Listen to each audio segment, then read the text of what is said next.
February 1922. Northern Manitoba. 30 degrees below zero. By every known rule of survival, no man should have lasted a single night in the country we were ordered to enter. And yet 5 of us were sent there anyway. The telegram arrived at headquarters just before dawn, its ink smeared as if the sender's hand had been shaking too badly to write cleanly. It came from a trapping outpost that did not officially exist, a dot beyond the last surveyed boundary, a place the maps left blank because no one stayed there long enough to justify a name. The message was only 12 words. Something is following us. If you find this, do not come. No coordinates. No signatures. No explanation. By every known rule of command, the order should have ended there. You do not send men into unmapped territory in the dead of winter for a warning that explicitly tells you not to come. You mark the post abandoned. You assume exposure, drink wolves. You close the file. But history is not built from sensible decisions. It is built from the moments when authority convinces itself that fear is exaggeration. And so, 3 hours later, 5 armed constables were standing on a frozen rail platform, loading supplies onto sleds, pretending we were responding to a routine welfare check. My name was Thomas Caldwell, Northern Police, 3rd Division, and I had never believed in monsters.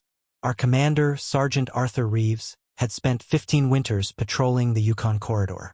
He had buried men in avalanches, shot fugitives in blizzards, watched dogs freeze upright in their harnesses. When he read the telegram, his only reaction was to fold it once and say, quietly, that cabin fever made cowards of trappers. Officer Samuel Wright, our marksman, agreed. Officer Lucas Hart, our recorder, said nothing but packed extra paper. Constable Henry Doyle joked that maybe we'd finally earn a quiet posting after this. By every known rule of experience, we believed the wilderness was dangerous. But understandable. We left at noon. The last telegraph pole vanished behind us within the first mile. After that, there were no markers, no trails, no evidence that men had ever chosen to live here at all. The snow lay unbroken in every direction, a pale desert stretching beneath a sky the color of steel. And almost immediately, the dogs began to protest. Not barking, not panicking, just refusing. They slowed, then stopped, then turned their heads toward the tree line as if listening to something we could not hear. Reeves snapped the reins and forced them forward, but the lead dog began to whine. A thin, continuous sound that did not stop for the next 3 hours. By every known rule of animal behavior, that should have warned us. But men trained to carry rifles rarely trust instincts that do not come with explanations. We traveled north for 2 days. The temperature dropped low enough that breath no longer drifted away. It hovered, thick and slow, as if the air itself resisted letting anything escape. At night, the cold pressed so hard against the tents that the canvas creaked like a ship's hull under ice. And always, beyond the firelight, the forest remained completely still. No owls, no wolves, no wind in the branches, just silence. On the 3rd morning, we found the first sign that something had gone wrong. A supply crate, half buried beside a frozen creek. The lid had been torn away, not pried, not smashed, pulled clean off. The wood split lengthwise as if the nails had never existed. Inside, most of the food was untouched, but the salt pork was gone. Hart wrote that down. Reeves frowned, but said nothing. Predators, we told ourselves. By every known rule of reason, predators made sense. By sunset, the trees began to close in. The forest here grew thicker, the trunks leaning inward, their branches tangled overhead so tightly that daylight thinned into a constant twilight. Our sled runners groaned on ice hidden beneath powder, and more than once I felt the ground dip beneath my feet in ways that suggested hollows we could not see. That was when we noticed the tracks. They crossed our path at a shallow angle, moving from west to east. At first glance, they looked like snowshoe prints. At second glance, they were far too long. Hart knelt to measure them with his gloved hand. Each impression was nearly twice the length of a man's boot. And there were no drag marks from snowshoes, just bare impressions. 5 toes, deep enough that the snow had cracked outward around them. Reeves said they were distorted by thaw and refreeze. Wright said maybe a bear walking upright.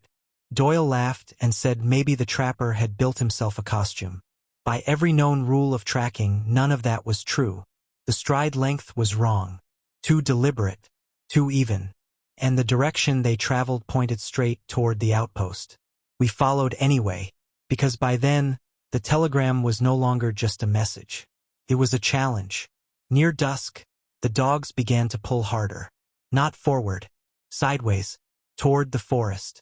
Their ears flattened. Their tails dropped. And when Reeves shouted at them, one of them turned and bared its teeth at him. Animals do not threaten men unless something has already convinced them the men are not the worst danger present. We reached the outpost just as the light failed. 3 buildings stood in a clearing carved out of the trees.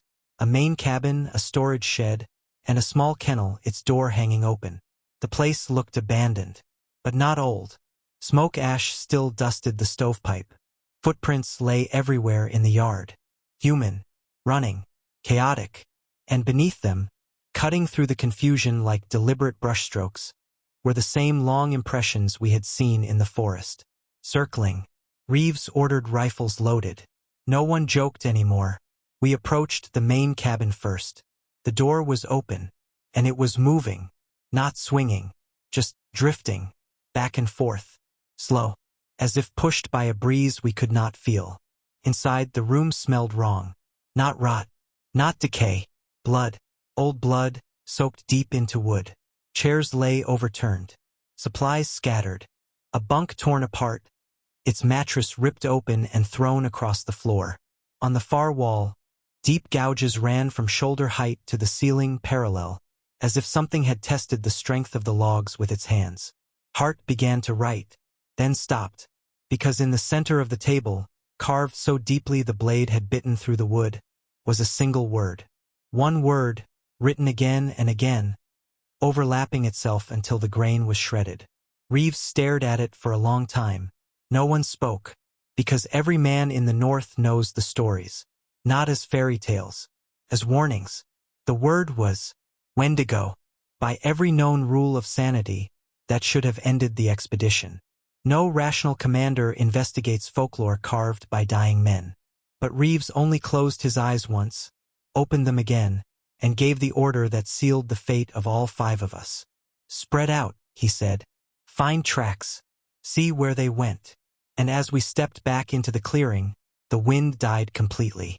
The forest went silent.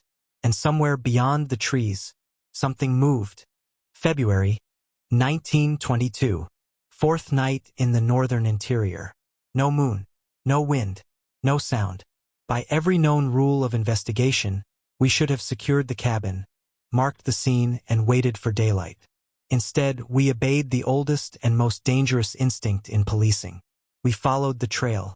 The word carved into the table still burned in my mind as we stepped back outside. Reeves split us into pairs, spacing us across the clearing in a wide arc, rifles held low but ready. Hart stayed near the cabin to document. The rest of us moved toward the disturbed snow at the edge of the trees. The tracks were clearer here. Human footprints ran in wild spirals around the buildings, some barefoot, some with torn moccasins, all uneven, as if the men had been slipping, falling, scrambling to stay upright. And cutting cleanly through them, the other set, long, deep, perfectly spaced. They did not wander. They circled. Wright crouched and touched one with his glove. The snow inside was crushed all the way to ice. "Whatever made this," he said quietly, "was heavy." Reeves nodded and motioned forward. We entered the trees. Immediately, the light collapsed. The forest swallowed what little dusk remained, and our lanterns became the only points of color in a world reduced to black trunks and pale snow. The branches overhead knit together so tightly that the sky vanished entirely, leaving us inside a tunnel of wood and shadow.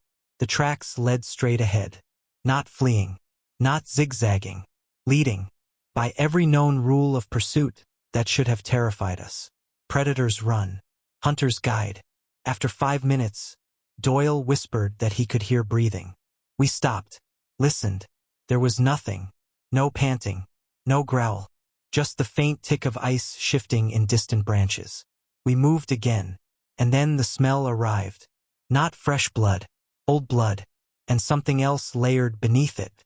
Wet fur, rot, the kind of sour sweetness that only comes from meat left too long in heat. Heart gagged softly behind us. The tracks began to change. They lengthened. The stride grew wider. The impressions deepened so suddenly it looked as if whatever had been walking had gained weight between steps. Then, without warning, they stopped. Not faded.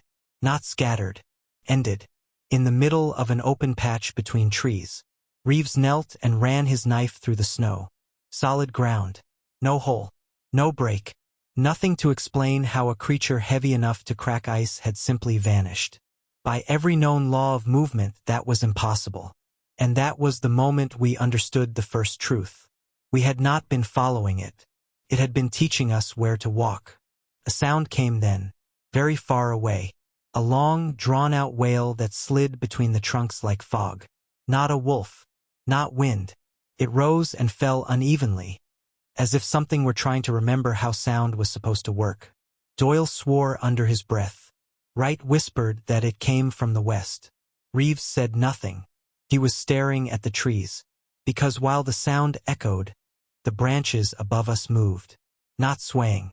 Parting. As if something tall were stepping carefully through them. We withdrew. Slow. Deliberate. No one turned their back. The outpost reappeared through the trees like a wound in the forest. And when we reached the clearing, the dogs were silent. Not whining. Not growling. Gone. Their harnesses lay snapped and scattered near the kennel, the leather torn clean through. No blood. No tracks leaving. Just drag marks that vanished halfway across the yard, as if the ground itself had swallowed them. That was when Reeves finally ordered us inside. We barricaded the main cabin. Boards over windows. Table against the door. Lanterns lit and spaced along the walls. Hart tried to write, but his hands shook too badly to hold the pen. Outside, the forest had gone completely dead. No wind. No creaking ice. No insects. Silence so complete it rang in the ears. By every known rule of night watch, silence is worse than noise. The first sound came an hour after dark. A single footstep, right outside the wall. Slow, heavy, pressing into snow with the patience of something that knew we were listening. Doyle lifted his rifle. Reeves shook his head once. The step moved, circled. Another, then another. No crunch of brush. No breaking twigs, just that steady, deliberate compression of snow. Like pacing, testing, learning the shape of the building. Then the voice came, soft, polite, from directly behind the door. Constable Caldwell. Every muscle in my body locked. No one inside had said my name since we arrived. And the voice had pronounced it perfectly. Reeves demanded identification. Silence. Then, faint amusement behind the words. You came because they were afraid. The tone was wrong. Not animal. Not human. An imitation.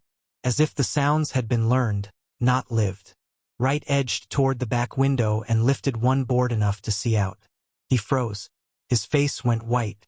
When I asked what he saw, he shook his head once. Hard. It's standing in the yard, he whispered. Taller than the shed. Not moving. Smiling. The lantern flickered, and in that brief dip of light, a shadow stretched across the far wall. Too tall. Too thin. With a shape at the top that split into branching angles. Antlers. Or branches. Or something that only looked like either. The tapping began on the roof. Slow. Exploratory. Like fingers testing wood. The voice returned. Closer now. Sliding along the wall beside us without any sound of movement. Henry, it said gently. Doyle flinched so violently he nearly fired. Only his mother had ever used his first name. You are tired, Henry, the voice continued. You are hungry. You have thought about it. Reeves dragged Doyle away from the wall and forced him to sit, back against the stove, rifle clutched in shaking hands. The smell grew stronger, seeping through the cracks. Wet fur, blood, rot, something else beneath it, cold, ancient. Hart whispered that it was on the roof, then on the west wall, then behind the chimney. moving without sound, not walking, peering, disappearing. By every known rule of physics, that could not happen. But physics was no longer in charge of this night. The tapping stopped. The silence deepened. And then, from directly above our heads, the boards creaked under a weight far heavier than any man. The voice spoke again, almost tender. "Run," it said, "because I love the hunt." Reeves made the decision that killed half our unit. He ordered us to break for the supply shed. Now, before it decided, we formed on the door, rifles ready, breath held. Reeves counted down with his fingers, and when he hit 0, he threw the door open. Moonlight flooded in. The yard looked empty. For one perfect, foolish second, we believed we were alone. Then we saw the tracks. Fresh, perfect circles carved around the cabin. Inside them, dragged finger marks. And directly in front of the threshold, one single footprint. Long, elongated, pointing outward, as if it had been standing there waiting for us to step into its design. The dogs' broken harnesses began to slide across the snow, by themselves, toward the trees, and from the darkness beyond the clearing, something began to move. February 1922, 5th night. The snowfield stretched like a graveyard beneath a sky that had forgotten the moon. By every known rule of pursuit, what we were about to do should have been impossible. We left the cabin, leaving Hart behind to keep the flare gun ready, trusting him to signal if we survived the night. Reeves led, Doyle and Wright close behind. I brought up the rear, every step crunching in the pale snow, every exhale a visible cloud of fear. The tracks led away from the clearing. The circles had vanished. Only long, deliberate impressions remained. The stride was impossibly wide. The depth of each step suggested weight beyond any human or bear known to these woods. And yet, the prints were humanoid. Fingers pressed deep into the frozen ground. Each step measured, calculated. We ran. Not fast, not reckless, just forward. Because standing still was no longer an option. The forest swallowed the sound of our feet. But it did not swallow the echo of something else. A whisper, soft at first, a syllable carried on the wind, twisted into the form of a human voice. Then another, and then dozens more. Voices fragmented, disjointed, sliding between the trunks, calling names, mimicking laughter, replaying memories we had tried to forget. I recognized my mother. Wright heard a comrade long dead. Doyle his father. By every known rule of psychology, this should have shattered us instantly. Nearly did. The air thickened. Every inhalation burned with cold. But it carried more than ice. Carried hunger, presence, something ancient. Then we heard it clearly. The movement, not crashing through the underbrush, not scrambling, gliding, effortless, patient, close enough that our senses struggled to locate it. Always behind, always beside, always above. Wright tried to fire. The report echoed through the frozen valley. A shot into the dark. And nothing. No scream. No movement. No evidence. The snow remained undisturbed, untouched, perfect. Doyle faltered. A stumble. A slip on the ice. I grabbed him, but it was too late. A shadow surged. Faster than thought. Closer than breath. And then, silence. We dared not stop. Reeves barked orders. Move. Forward. Always forward. The forest stretched endlessly. A maze of black trunks and white snow. Every instinct screamed, do not look back. But we did. The figure, tall, thin, distorted. Its limbs stretched beyond comprehension. Pale, mottled skin covered in patches of wet, ragged fur. Eyes dark and wet and intelligent. A mouth curved in a smile that did not belong to a predator, but to something that understood terror and savored it. Paused, watched, calculated. We reached the ravine, a narrow chute of ice and fallen trees. Reeves pushed us down it. By all logic, this should have been a trap breaker. But the sound above, it did not slow. It ran along the ridge with speed that no human or beast could match. Doyle screamed. Hart had fired a flare from behind the cabin hours ago. His glow was gone. We had no signal, no backup, no hope. Then the unthinkable. From above, a heavy shape dropped. Not falling, landing, perfectly. The creature, closer, and for a second the moonlight caught it. Its antler-like protrusions jagged, irregular. Fingers ending in black claws that glimmered faintly in the light. Its head tilted, studying us like prey we did not realize we were. We fired. Bullets tore through the air. Rifles shook in trembling hands. The creature did not flinch, did not falter, did not break. It advanced. Reeves yelled. We ran. Not because of courage, not because of strategy, because survival demanded it. The ravine opened onto a snowfield. Wide, empty, deceptively safe. But the creature needed no cover. It rose behind us, silent, towering, patient, smiling. Reeves emptied his rifle. I saw the disbelief, the recognition, the order, the law, the discipline that had guided him for decades, utterly meaningless. Doyle fell, gone in a heartbeat. Nothing left but the snow where he had been. We ran, Wright and I, Reeves a shadow ahead. The snow seemed endless. The sky closed in. The voice came again, soft, polite, mocking. Run. Because I love the hunt. By every known rule of survival, this should have been the end. And yet I ran. Until we reached the frozen riverbed. Thin ice, hidden currents. Every step a gamble with death. The shadow moved. Always close. Always patient. And then, the ice cracked. Not under us, but under it. A mistake. A pause. A fraction of a second. The only gift we would ever receive. We took it.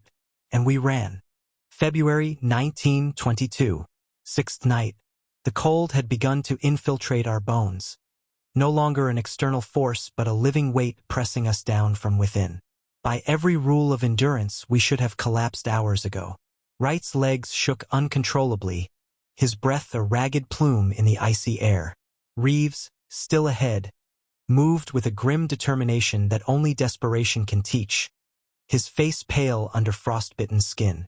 I followed behind, every step a battle against exhaustion, every heartbeat a reminder that we were fragile, human, and horribly outmatched. The forest had grown darker, the canopy blotting out the weak starlight. Shadows stretched unnaturally.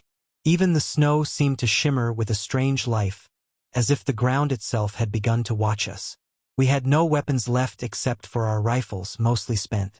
No supplies, no hope for reinforcements. The creature had orchestrated this hunt like a seasoned commander, anticipating every route we might take, exploiting every weakness, amplifying every fear. Then we heard it. The voices, closer now, not from behind, not beside, above, around, inside our minds, whispers of loved ones long dead, fragments of conversations we had tried to forget, promises broken, regrets, fear, and always patience. Do you remember, Thomas? The voice hissed, soft, almost intimate, and for the first time I realized the hunt was no longer physical. It was psychological. It was meant to break us, piece by piece, memory by memory. The snow cracked beneath us, thin ice, hidden by a frozen layer of frost. I glanced down at the riverbed we had crossed hours earlier. A memory of Doyle flashed in my mind, his scream, his absence, and I forced myself to move forward. Wright stumbled beside me. Thomas, he gasped. Do you see it? I did. A shadow moving in impossible ways between trees. Not running, not stalking, gliding, shifting, almost as if it were bending reality itself to pursue us. By every measure, we should have been caught. Every law of physics, biology, and logic insisted that the hunt was over before it even began. Yet here we were, still moving, still breathing, still human enough to comprehend terror. Then the wind shifted. A sound like bones scraping ice reached our ears, and with it a figure emerged. Not distant, not fleeting, close, larger than any man, limbs elongated and grotesque, bending at angles that should have been impossible. Pale, mottled flesh stretched taut across a frame that was both skeletal and impossibly strong. Dark patches of fur clung in ragged tufts. Its antler-like growths twisted like broken branches, catching the weak moonlight. Its eyes, intelligent, wet, unflinching, locked onto us. And its smile, an expression that belonged to no predator known to this world. Reeves fired. We all fired. The sound tore through the frozen night, echoed against distant ridges, yet it accomplished nothing. The creature advanced through the gunfire as if bullets were whispers. Doyle's absence, Hart's flare, Wright's exhaustion, all compounded into a singular truth. We were prey. Not hunted because of weakness, but hunted because we were visible, mortal, and afraid. And the thing feeding on that fear was patient, meticulous, and cruel. We ran, desperate, until the snowfield ended in a narrow canyon. The walls rose high, jagged ice glinting like teeth in the moonlight. Reeves paused. Every rational commander would have chosen another path. We had none. The creature was above us, gliding along the canyon walls. Its shadow stretched, filling the space between us. The voices multiplied, memories, fears, hallucinations, all blending into a single, suffocating presence. And then, silence. A trap. The kind that fools the prey into believing it has a moment to catch its breath. Because when the silence broke, it did so with a sound that should have been impossible. The cracking of ice under weight far greater than ours, echoing, ricocheting, reverberating in every direction. The creature dropped, not rushing, not charging, simply descending with the inevitability of fate. Reeves shouted. We ran, every muscle screaming, every nerve aflame with terror. I saw Wright's face as he fell, a slip on jagged ice. I reached for him, but the figure was already there, and in an instant he was gone. By every known rule, only one of us should have survived. And yet, I kept moving. The canyon narrowed. The walls closed in. The sky above a sliver of pale gray. The voices faded, but the presence remained. Watching, patient. And then I realized something horrifying. It wasn't just hunting us. It was learning us. Our movements, our fears, our weaknesses. History insists that no predator can think, strategize, or adapt like this. Yet here it was, an intelligence older than the forests, older than the mountains, shaping the hunt with a precision no human could match. We reached the edge of the canyon, where ice sheets jutted over the river like broken teeth. Reeves, the last to fall behind me, shouted, but his voice was weak, frail. The creature glided closer, his presence immense, his patience infinite, and the light, dawn just beginning to pale the horizon, gave me a fleeting clarity. By the rules of man, this hunt was over. By the rules of nature, it never had a chance. And yet I was still alive, because survival sometimes depends not on skill or courage or reason. Sometimes it depends on the smallest lapse, the smallest mistake, the only fraction of chance the universe allows. And that fraction was mine. February 1922, 7th night. The pale light of dawn crept over the horizon, but it brought no comfort. The cold had settled deep into our bones, and the forest around us seemed to exhale a suffocating, patient watchfulness. By every measure, we should have been dead. Our unit reduced, exhausted, and fractured. Reeves was gone. Wright was gone. Hart and Doyle were gone. And yet, against logic, my own limbs still carried me forward. The creature had learned our rhythms. It anticipated our paths. It twisted the landscape itself into a hunting ground. Every ridge, every frozen creek, every tangle of trees became a weapon against us, manipulated with precision beyond human comprehension. I stumbled into a small clearing. The snow here was different, disturbed, as if something massive had passed not once, but repeatedly, measuring, marking, preparing. I could see its elongated footprints, each one impossibly wide, each stride unnerving in its unnatural rhythm.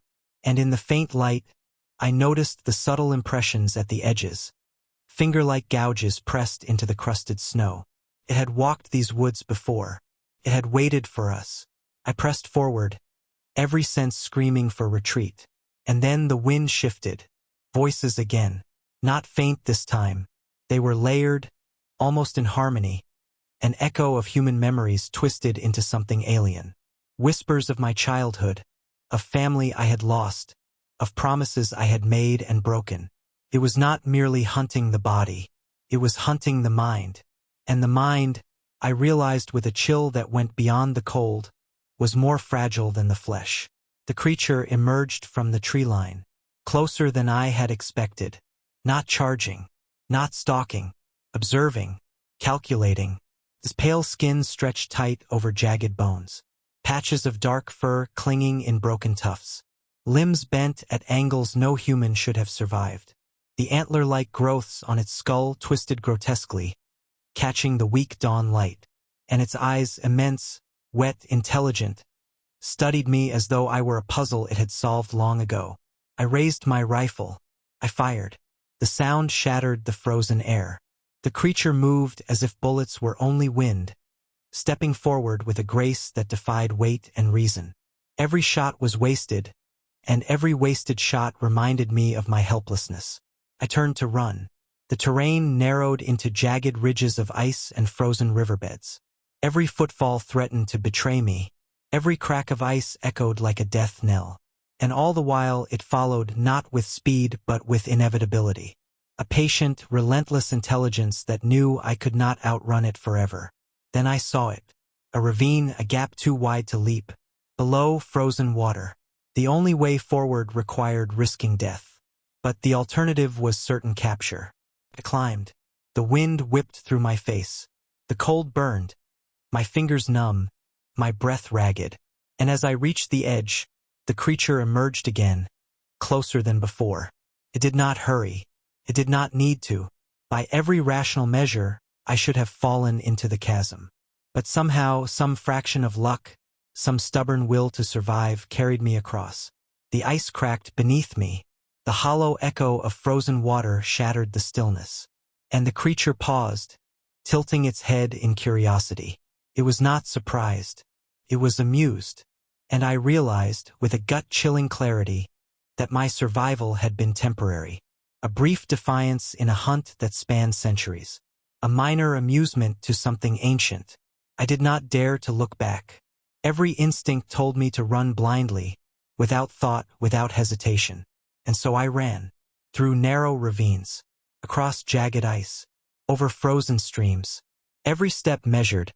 Every breath a struggle. Every heartbeat a reminder of my mortality. The snow began to thin.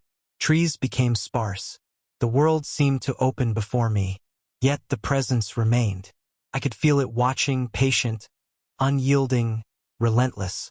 And then I heard it, not behind me but above. A low, guttural sound that mimicked the cries of men and animals alike. Carried intention. Carried anticipation. Carried the message. You are still mine. I reached the edge of a small trading post. The building stood abandoned, derelict, but offered the illusion of refuge. I stumbled inside. Every door I barricaded, every window I blocked felt futile.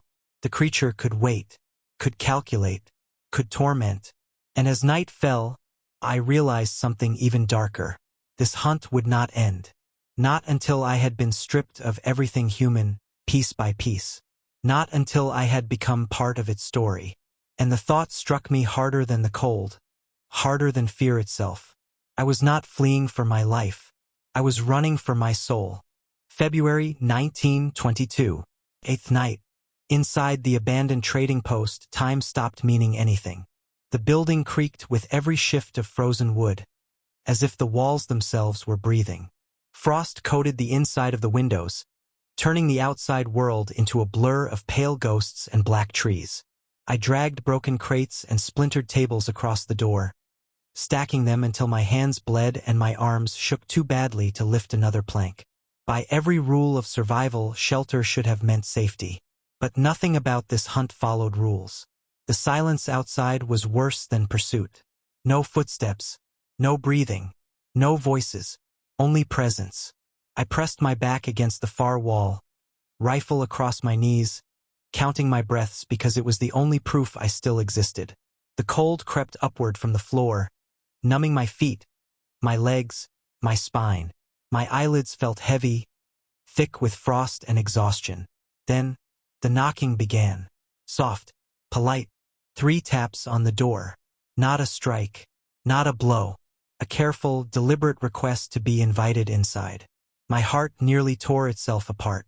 The knocking stopped. A pause. Long enough for hope to begin forming. Then the voice came. Heart's voice. Perfect. Every inflection exact. Every hesitation real. Thomas, it's me. Open the door. It's gone. We're safe now. I bit into my sleeve to keep from answering. By every law of nature, a predator should not be able to do this. But this thing was not obeying nature. It was rewriting it. The voice changed. Reeves. Commanding. Calm. That's an order, son. Open the door. The crates trembled. Not from force. From weight. Something leaned against the outside of the building, slow and deliberate, testing the structure the way a man tests thin ice. Frost drifted down from the rafters. A beam groaned somewhere above my head. Then the scratching began. Long, careful strokes along the wooden planks. Not trying to break in. Writing. Marking. Claiming. The whispers returned. Not from outside. From inside the room. From the walls. From the floor. From behind my own eyes. Memories replayed without permission. My mother calling my name. My brother laughing. Doyle screaming as he vanished into the snow. Wright begging me not to let go. I fired at the door. The shot shattered a plank. Wood exploded outward. The echo thundered through the post. Silence. Then laughter. Not loud. Not cruel. Amused. Footsteps circled the building now. Slow. Heavy. Unhurried. Each step placed with intention, stopping beneath windows beside walls behind the door. It was mapping the room. Learning where I sat. Learning how I breathed. Hours passed. Or minutes. Or days. Time had broken apart. The cold deepened. My fingers stiffened around the rifle. My thoughts began to blur. And then the worst sound of all. Nothing. No steps. No breathing. No presence. The forest had gone completely still. That was when I understood the final truth of the hunt. It did not want to kill me quickly. It wanted me to choose it, to open the door, to step outside, to surrender myself willingly, because fear tasted better when it ripened slowly. Dawn came at last, pale and weak through the frosted glass. And with the light, the presence faded.